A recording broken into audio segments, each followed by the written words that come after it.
ہر شے کا ایک باطن ہے، ایک ظاہر ہے. اب جیسے نماز ہے، نماز کا ظاہر کیا ہے؟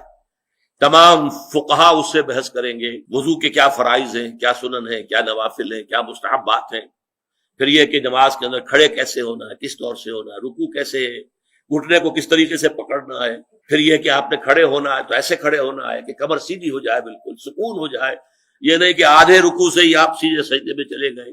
اس کو کہا حضور نے یہ نماز میں چوری ہو رہی ہے. پھر یہ ساری چیزیں کیا ہیں؟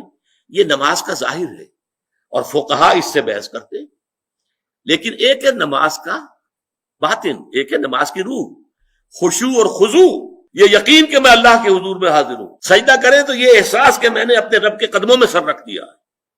یہ کیفیت جو ہے خشوع اور خضوع کی اور حضور قلب کی، اگر یہ نہیں ہے تو چاہے فقہی اعتبار سے 100% صحیح نماز آپ نے پڑھ لی تو نماز کا فرض تو ادا ہو گیا، اس کا ثواب آپ کو مل جائے گا.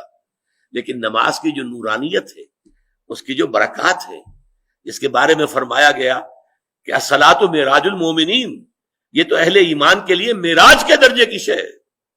لہذا وہ کیفیت آپ کو حاصل نہیں ہوگی. تو ہر شے کا ایک ظاہر ہے، ایک باطن ہے. ایک اس کے ظاہری احکام ہے جن سے بحث کرتے ہیں فقہا، فقہ بحث کرتی ہے، شریعت بحث کرتی ہے. دوسرے داخلی کیفیات ہیں، ظاہر بات ہے فقہ اس سے بحث نہیں کر سکتا.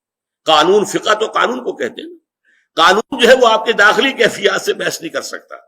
آپ نے جرم کیا، کس لیے کیا، کیوں کیا، اس سے کوئی بحث نہیں. جرم کیا، اس کی سزا ہے، وہ ملے گی آپ.